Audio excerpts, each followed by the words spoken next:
Hey guys, SJ Newell here. So, what exactly is going on in these kinds of services? I have to admit, it does seem pretty odd. But does my perception of something being odd or bizarre have anything at all to do with its validity? Of course not. What you perceive as out of the ordinary is almost entirely based on subjective factors such as your upbringing, what you've been exposed to, and your current understanding of the world. So, if you want to retain even a smidgen of a chance of evaluating this topic fairly and accurately, you're going to have to get over whatever degree of culture shock you may be experiencing. And if you have a chip on your shoulder because you were actually raised in these kinds of churches, you'll need to get over that too. So in this video, we'll be looking at 5 of the most common criticisms on this topic.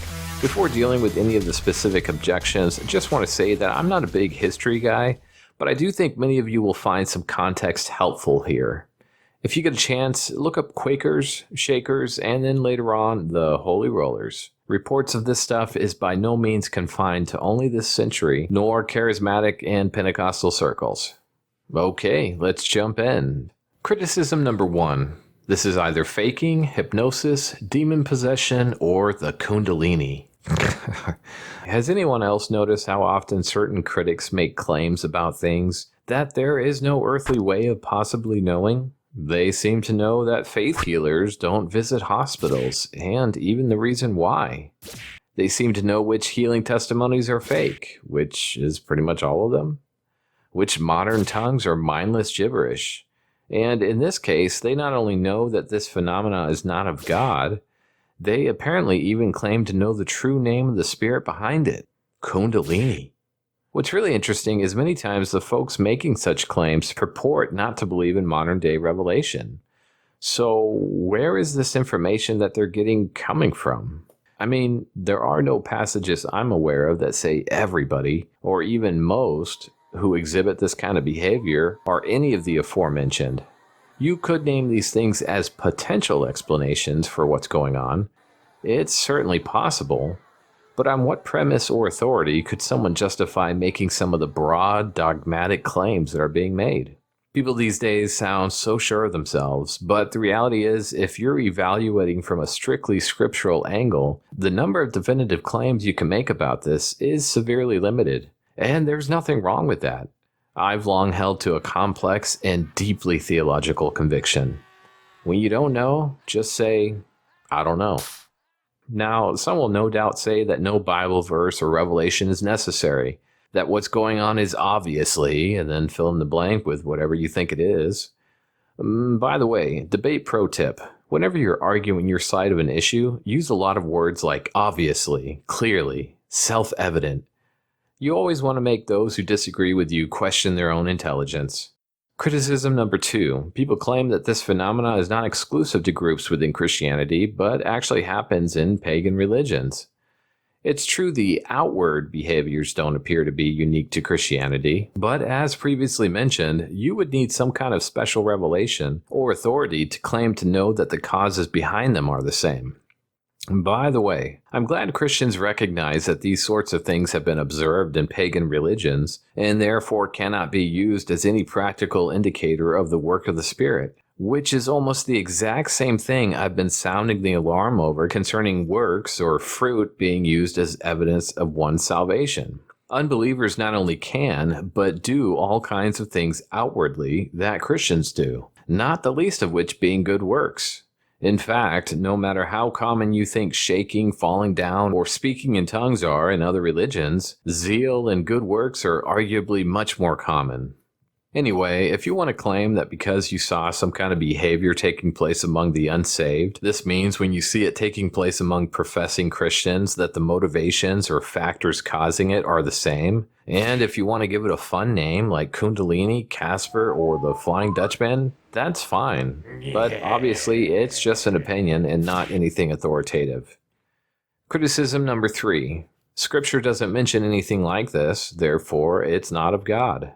Firstly, we've talked about the concept of argument from silence before. If you want to assume that silence means anything more than just silence, that by God not mentioning it, he therefore doesn't approve of it, you're certainly free to do that, but I'm not aware of any scripture that says this. Secondly, I'm not sure it's accurate to say Scripture doesn't mention anything like this. In some respects, I think Scripture mentions even more bizarre behavior. How about Saul stripping naked, lying down, and prophesying all day and night? Or David dancing with all his might? What would a dance look like if you did it with all your might? Or how about Daniel, who experienced some sort of sleep paralysis, trembling on his knees and palms of his hands? Now, you could make the argument that none of these are exactly like the type of phenomena we are seeing today, or the same context in which they happened in, but I think we could all at least agree that Scripture records people acting in bizarre ways as a result of a spiritual experience. So the idea is not a foreign one. There is biblical precedent for strange behaviors. Criticism number 4. Galatians 5 says self-control is the fruit of the Spirit. These people clearly don't have any.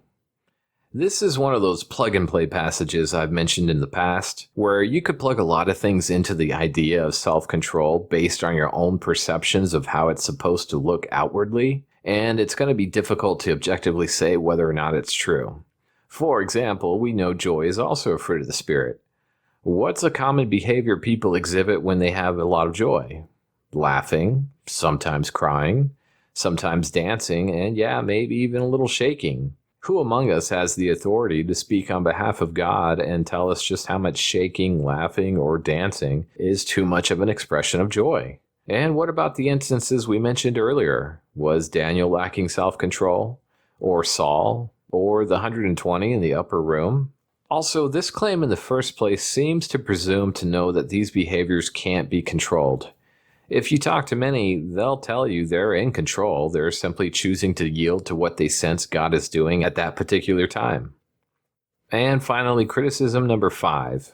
People who act this way are often carnal and lack any real fruit of the Spirit in their daily lives. I can't really argue with that. I can say from my own experience that this does often seem to be the case, but I'm not sure this would equate to an inauthentic experience. The Corinthians were both carnal and yet apparently had all kinds of manifestations of the Spirit during their gatherings, so much so that they had to be told to limit how many should be taking place at once. One could also make the argument that since God is not the author of confusion, there needs to be some kind of restrictions on this behavior. And maybe they're right. But this may come down to a case-by-case handling of these situations. It's not anything you can roll up, shove into just one box, and put a label on it. This video wasn't meant to arrive at a one-size-fits-all conclusion for you guys. Heck, I don't really think any of our content does that. Usually, it's a safer bet to leave the discussion open to learning more and course correcting as we all continue growing. Till next time, see ya. And it's possible you may be blaspheming the Spirit and damning yourself by attributing a work of God to the devil, but hey, you know, it's totally worth the risk if it means that you get to say bad stuff about other Christians. I'm right here to stay when I'm old and grey. I'll be right in my prime, living in the sunlight, loving in the moonlight.